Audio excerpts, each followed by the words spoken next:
Hello, Rebel Unicorns. Happy full moon in Leo day.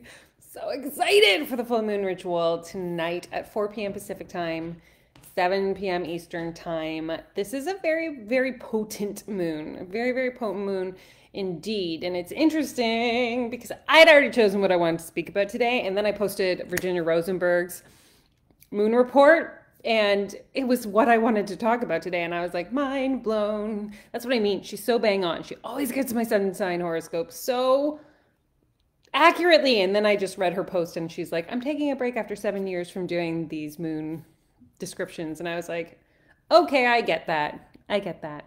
I understand. I love you still, even though I'm like, no.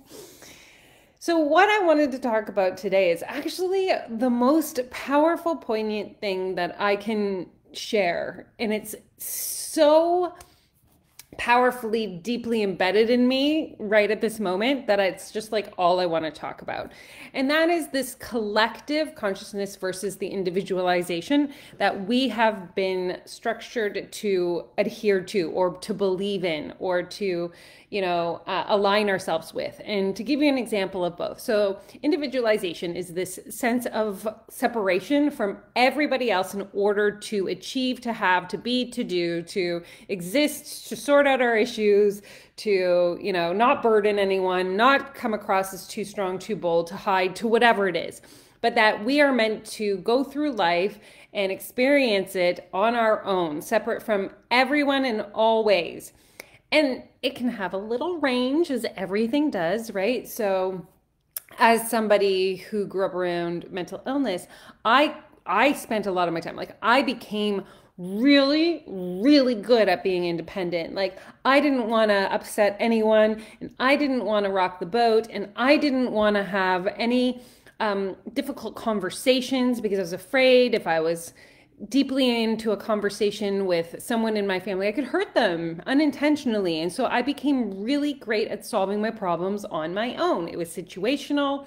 I also learned it. My family didn't ask for help. That was not something that was a learned behavior in my household, right? And so there was this entire systematic individualization of the patriarchy. You're on your own. You've got to deal with it on your own, because when we're all separate from each other, then we cannot combine our thoughts, minds, and efforts to make massive shifts and changes, or even go against what the patriarchy is just the word that's coming through, but the system wants us to believe, right? And this is like me being slightly political, but not fully, but kind of. And I'm going to use an example because I just read it over breakfast with Jeff, because I, again, am becoming more and more attuned to what's happening in the world around us. And that's a part of the awakening for me, right? When we're in individualization, it doesn't fucking matter what's happening in the world. We just isolate ourselves to the point of avoidance and not wanting to know. And we create a little bubble around ourselves, which is our own safety and it's our protection. And at some point we needed that. 100%. There's nothing wrong with individualization when we're utilizing it for our own support and means. However, the big secret is that when we combine our energy, our thoughts, feelings, emotions, direction, when we align ourselves in groups, collaborations, opportunities that bring a collective consciousness together, that as a collective, we're able to achieve more. And this can go, again, in a spectrum, right? We can look at what happened with Trump at the end of his designation, where he was still able to grab a collective of people, whether it was for good or not good. And I'm just using good or not good as an example because there's no good, there's no bad, whatever. I could get into a whole other conversation about words as well, right? But there was a community or a collective of people that unified in some form or way to create change. Not the change one, we would suggest or desire or want, but that was change that they desired and that they wanted. And they acted as a collective in order to achieve a result that they had set out to do. Currently, we have something going on in the stock market, which I just read about, which I never thought I'd actually be reading about. And, there was a stock that a collective of people heisted, if you will. They figured out how to go against and damn the man in the stock market to take what the 1% of the population, or the people who are excessively great at the stock market and were utilizing it, and they really put a jam in the circuitry of the stock market. They learned how to, I don't know what the word I want to say here, y'all. So if you have the word that I want to say, then say it in the chat box. But they basically heisted the stock market. Right? These Gen Xs, they had a bomb. They know what they're doing. They are learning that community and collective creates massive force. Because when we're alone, we never have tension, we never have contrast, we never have anything that actually expands us beyond what we're comfortable with, and it's easier to stay alone. When we begin to bring ourselves into communities and into mastermind and into sisterhoods and into, you know, the capacity to create more as a group, then all of a sudden tension occurs, we have contrast, it forces us to do more work on ourselves, it forces us to have difficult conversations, we learn new techniques, we gain more skills, we have more emotional intelligence. I mean, it's a supernova of possibility in community that we just don't get when we're alone in any way, shape, or form. And so there's this beautiful shifting that I feel is happening, and it's interesting that it's on the cusp of going into the age of Aquarius, which is about community, which is about conscious collection. It is about creation through, you know, finding posse. I was just reading this morning, which is the Course in Miracles, Pam Grout version, and she has something called the Possibility Posse, and she's like, we get together and we talk about what's possible. So we kind of like talk about quantum physics, and we talk about miracle mindset, and we talk about all these things, and you know, we defend against lack and limitation, like ninjas. She didn't put that part, that's just an add-on by me. And that's the significance, right? Like, even when I talk about the coven, it's like, I posted something and then I took it down last night because I was like, am I ready to put this up yet? And then I'm like, clearly I'll put it up today, because if something gives you the no feeling or you're like hesitant, it's a yes, because resistance is always there to bring us to the next version of ourselves. And it's like, one woman using her intuition is like powerful, but like a group of women using their intuition is a force. And that's what the coven is about, right? That's that community, that collective. But what are we capable of when we align ourselves with the same level of energy or higher in order to create massive shifts and changes in the world? Like, I think about personally, like, everybody knows I've been working with Jesse Johnson. If you didn't, you do know, for the last year and a half. But I gotta tell you, like, I have not just been working with a one-on-one coach. I have been in a collective always in my whole business career for 4 fucking years or longer. It's not like I ditched being in mastermind to have a one-on-one coach. There was an and you can have both. Did you know you can have everything that you desire and more? You can have it all. Ands exist.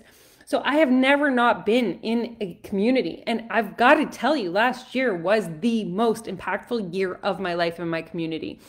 It was that togetherness. It was in my India group, right? So we came together in a difficult situation, which was going away for 3.5 weeks as a community with 0 days off from each other.